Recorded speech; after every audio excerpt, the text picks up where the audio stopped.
At this time, we'd like to have all of us join us as Donis Niblett leads us in the Pledge of Allegiance.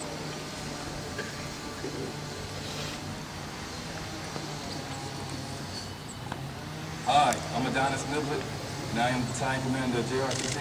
Will you please join with the Pledge of Allegiance? I pledge allegiance to the flag of the United States of America and to the republic for which it stands, one nation, under God, indivisible, with liberty and justice for all.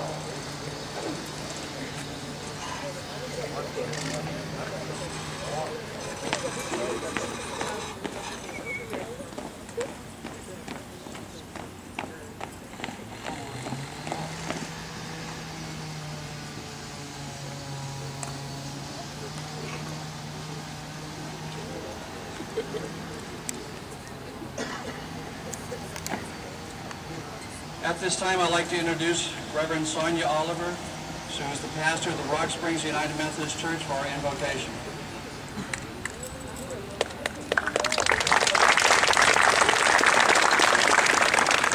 It is an extreme honor for me to be here with you this morning, and I ask that we now be in an attitude of prayer. Eternal Father, it is with thankful hearts that we lift our prayer to you on this significant occasion.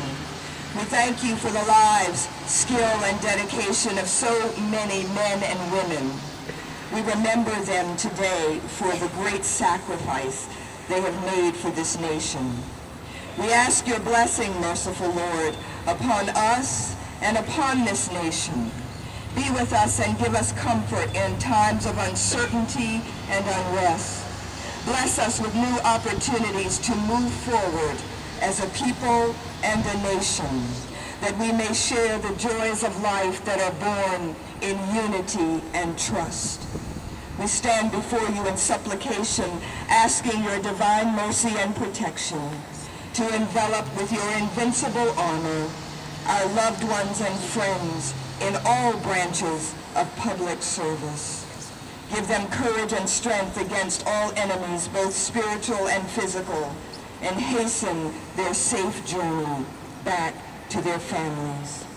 From the heart of mankind to the heart of the earth, to the heart of God, we commit to living in peace for ourselves, our children, for our families, for our city, for our town, for our country, for our world. Amen.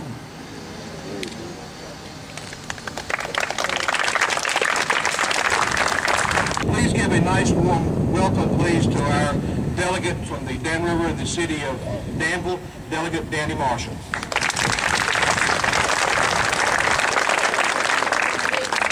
Good morning. Good morning. It's a good morning. Let's be silent for just a moment and listen to the sounds around us. Well, what did you hear? We heard traffic sounds. We heard construction sounds. We heard birds. We heard wildlife. Well, ladies and gentlemen, those are sounds of a peaceful society. You and I are fortunate and blessed to have been born into a peaceful, beautiful country. Our country is not perfect, but it is so good that people have immigrated here for more than 400 years. The dream of many around the world has been to go to the United States, the land of freedom and opportunity. We gather here today as free people because men and women of character and courage came before us to establish our freedoms. Early founders worked to build a country that has a government with shared powers, so that no one person or group gets too much national power. Our military servicemen throughout our history have fought to keep foreign powers from dominating us. Thousands of our military have died fighting so that we remain free. As often as we try, we are not able to thank the military of our armed forces and half as much as they deserve for representing and preserving our freedom. Too often, we take this good life for granted. Believe it will always last. We were shocked back to reality 8 years ago when a foreign tourist hijacked United States airline flights, which were carrying regular citizens like you and I, and crashed them at the World Trade Center and the Pentagon. As much as we don't want to believe it, there are groups active today who want to see the United States fail and fall. While we spend our day working today in our schools and jobs, terrorists spend their jobs plotting the next move to take us down. Our United States soldiers are in Afghanistan right now, fighting against those who would terrorize the free country and the world and destroy our freedoms. Just last Tuesday, there was a story in the local newspaper about 3 tourists who were convicted in Britain on plotting to murder thousands by downing at least 7 transatlantic airlines in an attack. Thankfully, this plot was intercepted, and attacks were stopped before it could happen again. We do not discuss these threats to create fear, but to just the opposite. It is a call to personal courage. Why should we take time to remember 9/11? And what should we do for our country and community? What would the victims of 9/11 tell us if today? I believe that they would say that all citizens are called to a new vigilance and a level of patriotism. Our country has withstood many challenges of being a people of strength.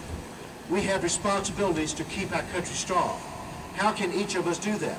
There are some basic answers. 1, we have to live honest and respect lives. An orderly society based on good morals and one of a good heritage. Learn all that we can so that we be able to discern the truth and grow in wisdom that leads to good decisions for our families and our country. It helps you, the young people who will determine the future, to identify those among which information that is not true. Work hard to contribute positively to our society. Each one of us must do our part, and ask yourself, what can I do to make things better? Number 4, thank and support those in the military who risk their lives for us. As we found in John 15:13, greater love has no one than this, that he laid down his life for his friends. And finally, be thankful. Be thankful every day for our freedoms, large and small. Thank sincere appreciation and keep each of us working to preserve freedoms. Thank you for inviting me today to be here with you, and thank you for your kind attention, and let's keep our community and country strong. Thank you.